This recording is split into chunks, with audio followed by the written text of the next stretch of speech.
Geneva میں امریکہ اور ایران کے درمیان ہائی لیول اور بہت ہی اہم نیگوسیشنز ایک فیصلہ کن موڑ میں داخل ہی ہوئے تھے کہ ہفتے کی صبح سویرے اسرائیل نے ایران پر ایک بڑا فوجی حملہ کر دیا۔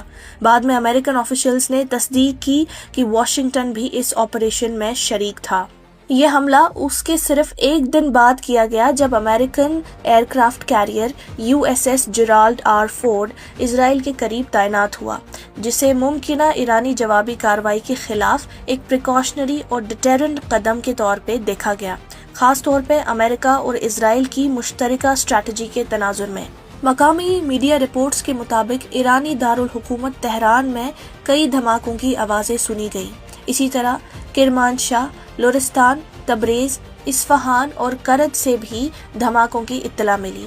تہران کے اس علاقے سے گہرا دھواں اٹھتا دیکھا گیا جہاں ایران کے سپریم لیڈر آیت اللہ سید علی خامنائی کی رہائش گاہ واقع ہے۔ اسی علاقے میں پریزیڈنشل کمپلیکس اور نیشنل سیکیورٹی کونسل کے آفیسز بھی موجود ہیں۔ یعنی شاہدین نے شدید دھماکوں کی تصدیق کی، جبکہ ایرانی اسٹیٹ TV نے بھی دھماکوں کا اعتراف کیا۔ فی الحال کسی جانی نقصان کے بارے میں سرکاری اعداد و شمار جاری نہیں کیے گئے اور ایرانی حکمرانوں کی طرف سے فوراً کوئی رسمی رد عمل سامنے نہیں آیا۔ ایک امریکن آفیشل اور آپریشن سے واقف ذرائع نے نام نہ ظاہر کرنے کی شرط پر بتایا کہ امریکہ ان حملوں میں ایکٹیولی شریک ہے۔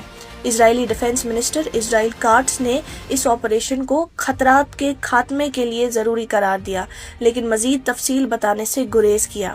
ایک امریکن آفیشل نے الجزیرہ کو بتایا کہ اس مشترکہ ایئر کیمپین کا مقصد ایران کے سیکیورٹی انفراسٹرکچر کو نشانہ بنانا ہے۔ اسرائیل بھر میں سائرنز بجا دیے گئے اور اسرائیلی فوج کے ممکنہ میزائل حملوں کے خدشے کے پیش نظر پری ایمپٹیو الرٹ جاری کیا۔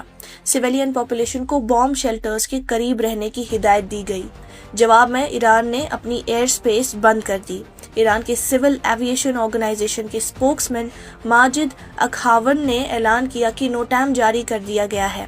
ان کے مطابق ایرانی ایئر سپیس کم از کم 6 گھنٹوں کے لیے بند رہے گی اور عوام کو مزید سرکاری اعلان تک ایئرپورٹس کا رخ نہ کرنے کی ہدایت دی گئی ہے۔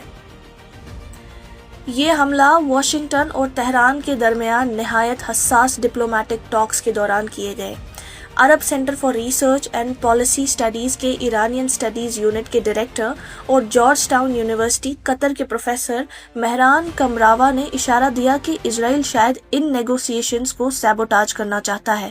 ان کا کہنا تھا کہ اسرائیل پہلے بھی اس قسم کے قدم اٹھا چکا ہے اور ممکن ہے کہ یہ حملہ بھی امریکن ایران ٹاکس کو ڈیریل کرنے کی اسٹریٹجی کا حصہ ہو۔ فی الحال صورتحال غیر واضح ہے، تفصیلات محدود ہیں اور ایرانی حکومت کی طرف سے کوئی واضح اور رسمی ری ایکشن سامنے نہیں آیا۔ دونوں طرف ہائی الرٹ اور ایئر سپیسز کلوزر کے باعث ریجن میں ٹینشن انتہائی سطح تک بڑھ چکی ہے، جس سے وسیع پیمانے پر کانفلکٹ کے امکانات مزید بڑھنے کا خطرہ پیدا ہو گیا ہے۔